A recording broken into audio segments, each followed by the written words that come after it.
Salut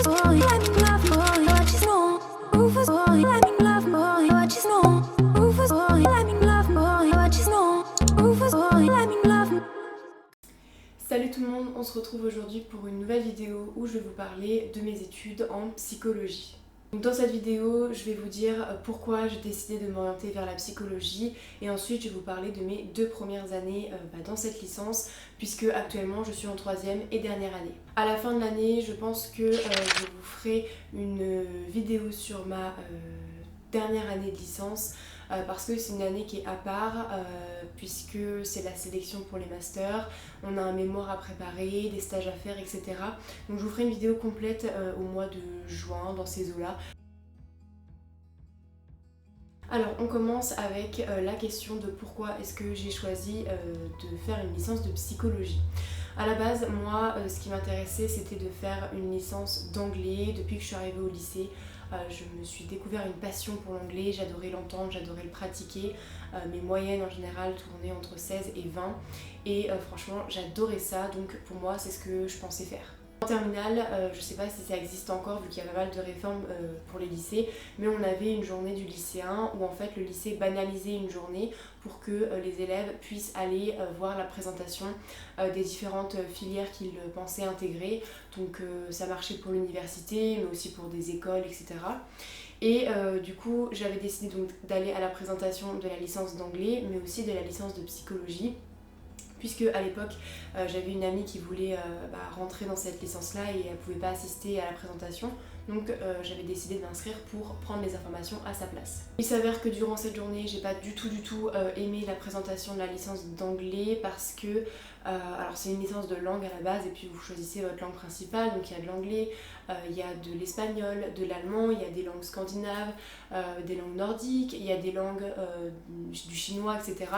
Et en fait chaque prof était là pour représenter un petit peu sa langue, sa matière, donc il y avait énormément de profs qui voulaient tous un petit peu parler de leur matière, etc. Le diaporama qu'ils avaient fait n'était pas du tout clair et au final les matières qui sont étudiées en fait dans ce cursus là, c'était pas du tout comme ça que je le voyais en fait. Enfin, il y avait des cours de civilisation, ça m'intéressait pas, des cours d'histoire de l'Angleterre, c'est sympa pour la culture générale mais ça m'intéressait pas non plus, et des cours de phonétique, pareil, ça m'intéressait pas. Et après réflexion, je me voyais pas faire prof d'anglais ou traductrice, etc. toute ma vie. Je me suis juste rendu compte que la licence d'anglais c'était pas fait pour moi et que l'anglais en général c'était plutôt une sorte de passion plutôt que vraiment une vocation. Du coup par contre à la présentation de la psychologie j'ai vraiment adoré, les profs étaient passionnés, ils aimaient ce qu'ils faisaient, le diaporama était clair et franchement les matières, je me suis dit mais c'est trop intéressant, c'est ça que je veux faire. Donc c'est comme ça que j'ai fini par faire une licence de psychologie. Ensuite donc là je vais pouvoir vous présenter les matières que j'ai étudiées durant la première et la deuxième année, mais avant petit disclaimer, c'est que en fait, le programme, les matières, la façon dont les universités décident de la façon dont vous allez étudier la psychologie, ça dépend vraiment des universités. Les programmes changent complètement, c'est pas comme au lycée ou au collège où il y a un programme fixe et voilà, il faut que tout le monde l'applique. Là c'est pas du tout pareil, certes il y a un programme, un fil conducteur, mais après les universités font comme ils veulent. Donc les matières que je vous présente ici, c'est pas du tout universel. Ça dépend vraiment des établissements. Moi aujourd'hui je vous parle pour l'établissement, donc l'université de Caen, puisque c'est celle qui est la plus proche de chez moi. Mais je vous mettrai dans la barre d'information des liens qui vous redirigeront vers des vidéos qui parlent de la psychologie, mais plutôt dans des universités comme Rouen, Rennes. J'essaierai aussi de vous trouver des vidéos pour les universités du Sud. Donc voilà, sachez que ce que je vous dis là, si vous n'allez pas à l'université de Caen, vous pouvez quand même vous en servir, mais sachez que ce sera pas du tout pareil. Donc voilà, tout est en barre d'information. Donc on commence tout d'abord avec le premier semestre avec fondements et grands concepts de la psychologie. Cette matière-là, comme son nom l'indique, c'est une matière qui nous permet de connaître un petit peu les grands débats, les grandes théories, les grands noms des différentes sous-disciplines de la psychologie, à savoir la psychologie clinique, la psychologie cognitive, la neuropsychologie, la psychobiologie, la psychologie sociale et la psychologie du développement, Je pense que j'ai rien oublié, mais voilà, ça c'est les sous-disciplines de la psychologie que vous allez voir à travers votre cursus. Donc là voilà, c'était vraiment nous apprendre un petit peu les fondements des différentes sous-disciplines et c'était vraiment très très intéressant. Après c'est sûr que ce sont juste des bases, c'est très théorique et du coup c'est un peu pénible, mais en soi c'était quand même intéressant et de toute façon c'est des bases à avoir pour la suite. Donc voilà. Ensuite on avait la matière perception et action et là c'était de la psychobiologie pure et dure. Je sortais donc d'un baccalauréat littéraire. Ça faisait donc 1 an que j'avais pas fait de sciences, donc autant vous dire que je me suis pris une grande claque parce qu'on a étudié en fait comment fonctionnaient les sens. Donc par exemple l'ouïe, l'odorat, le toucher, le goût, comment ça se passait au niveau de notre cerveau, comment il dirigeait un petit peu tout ce bazar là et c'était très intéressant mais c'était super difficile pour quelqu'un qui sortait d'un bac littéraire comme moi. Après j'étais prévenue de ce qu'il allait avoir mais c'est vrai que c'était super difficile et du coup j'ai tapé 5 ou 6 à l'examen je crois. Donc voilà, c'est vrai que c'était dur mais après c'était quand même intéressant. Ensuite on avait du coup la matière introduction à la pathologie, donc ça c'est de la psychologie clinique pure et dure, c'est voilà le cliché du patient sur son divan où on a étudié les différentes pathologies, donc névrose, psychose. Alors après on a un petit peu survolé, c'est la première année, premier semestre, donc forcément on n'a pas du tout approfondi, on a juste appris les bases comme voilà la structure de Bergeret, etc. Pour celles et ceux qui sont en psychologie, vous savez de quoi je parle. Mais voilà, c'était vraiment les bases des différentes pathologies qu'on pouvait éventuellement retrouver et puis la petite présentation de celle-ci. Voilà, pour que encore une fois on ait les bases. De toute façon cette année c'était les bases, donc voilà. C'est une matière que j'ai adorée, on avait un prof super, enfin bref, j'ai trop adoré cette matière. Et moi quand je suis rentrée en psychologie, je voulais m'orienter donc vers de la psychologie clinique pour mon master. Au final, vous allez voir après que ça a changé, mais du coup j'adorais cette matière tout particulièrement parce que c'est ce que je voulais faire plus tard. Ensuite on avait de la pédagogie générale, donc là c'était une UE, donc une unité d'enseignement qui était mutualisée avec la licence de sciences de l'éducation, ce qui fait qu'à la fin de la L1 de psychologie j'avais le choix entre faire une L2 de psychologie ou faire une L2 de sciences de l'éducation. Donc c'est une matière qu'on avait en commun avec eux, c'était super intéressant. J'aimais pas du tout cette matière au début parce qu'en fait on en avait 4 heures le vendredi, donc c'était assez lourd, mais au final au fur et à mesure des cours j'ai commencé vraiment à m'y intéresser et j'ai tapé 15 à l'examen. Donc voilà, c'était vraiment sympa et je trouve que pour une future psychologue ou un futur psychologue, peu importe, c'est vraiment bien d'avoir des notions de pédagogie.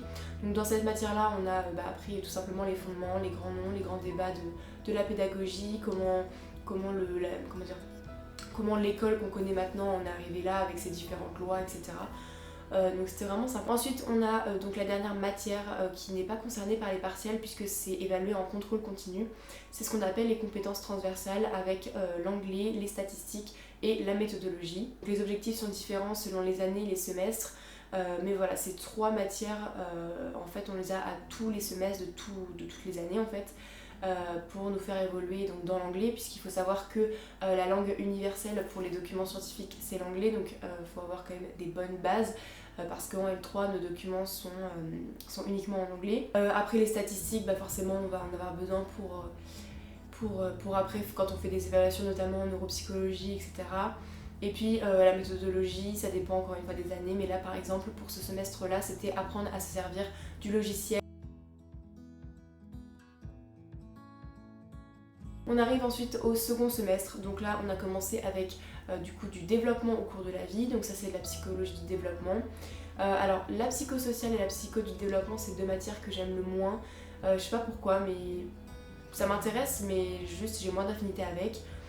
Donc là c'était savoir comment un individu se développe au cours de sa vie, donc du stade fœtal à la personne âgée, au vieillissement, etc. Ensuite on avait individu, groupe et société, donc là c'était de voir comment un individu se comporte en groupe, donc des petits groupes, jusqu'à des plus gros groupes comme la société, savoir comment il interagit avec les autres lorsqu'il n'est pas seul.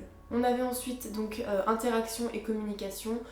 Donc comme son nom l'indique, on a étudié la façon dont un individu interagit et communique avec son entourage sur le plan de la psychologie sociale, mais aussi sur le plan de la psychobiologie et de la neuropsychologie pour savoir un petit peu comment ça fonctionne là-dedans, quels sont les mécanismes qui sont mis en jeu lorsque on communique avec quelqu'un, lorsque on parle, etc. Donc ça c'était assez intéressant. J'ai vraiment pas aimé cette matière, je crois qu'à celle-là j'avais eu 5 ou 6 aussi, parce que c'était intéressant mais je sais pas pourquoi j'avais pas accroché, donc voilà. On avait donc encore une UE mutualisée avec sciences de l'éducation et c'était l'enfance en question. Donc là on a vu un petit peu comment l'image de l'enfant s'est construite au fur et à mesure des siècles, comment il a évolué, comment on éduquait un enfant par exemple au XVIe siècle et comment maintenant on l'éduque. Donc ça c'était vraiment intéressant, j'ai vraiment bien aimé. Donc voilà. Puis évidemment, encore et toujours, les compétences transversales regroupant anglais, statistique et méthodologie. Alors du coup, ce semestre-là, je l'ai eu donc avec, cette année-là, pardon, je l'ai eu avec 10.2. C'est pas énorme, mais j'étais contente parce que c'était quelque chose qui me faisait très très peur, les partiels. Et au final, je m'en suis plutôt bien sortie. Le principal, c'est que j'ai eu mon année. C'était pas une année particulièrement dure, je pense qu'elle est vraiment accessible à tous du moment qu'on travaille au fur et à mesure ou qu'on travaille. Moi personnellement cette année-là j'avais travaillé qu'en fin d'année parce que j'avais pas encore compris la fac, mais c'est vrai que tant qu'on travaille c'est quand même accessible à tout le monde je pense. On passe maintenant à la deuxième année de licence qui a été très très difficile et je vais vous expliquer après pourquoi. Donc au premier semestre on avait intelligence et apprentissage. Comme son nom l'indique, encore une fois, on voyait comment un individu apprend, quels sont les mécanismes qui sont en jeu, qu'est-ce que l'intelligence au travers des années, comment on le percevait, etc. Donc ça c'était très intéressant. Ensuite on avait approche psychodynamique des pathologies. Donc ça c'était un petit peu comme en première année, introduction aux pathologies, mais plus approfondie. Ensuite, mémoire et amnésie, donc ça c'était vraiment tout simplement comment fonctionne la mémoire, quels sont les différents types de mémoire, donc mémoire épisodique, mémoire autobiographique, mémoire sémantique, tous les types de mémoire en fait, et puis on a vu aussi les différents types d'amnésie, ce qui les causait, etc. Donc ça c'était vraiment trop bien et c'est là que je me suis découvert une passion pour la neuropsychologie et c'est ce que je veux faire plus tard, donc j'envisage un master en neuropsycho. Donc voilà, du coup la clinique ça a un petit peu changé. Et puis on avait la matière langage en plus de compétences transversales évidemment. Donc là on voyait en termes de neuro et de bio comment le langage fonctionnait, quels étaient les mécanismes, comment fonctionnait le cerveau pour nous faire parler, etc. Comment on recevait l'information. Et aussi sur le plan développemental, donc comment l'enfant acquiert le langage, etc.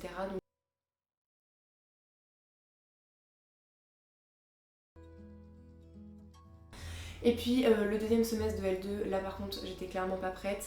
Il y avait une charge de travail énorme, les cours étaient extrêmement denses. Dans toutes les matières, on avait énormément de théories, énormément de modèles qui se contredisaient les uns avec les autres. Donc pour apprendre c'était une horreur parce qu'on confondait tout.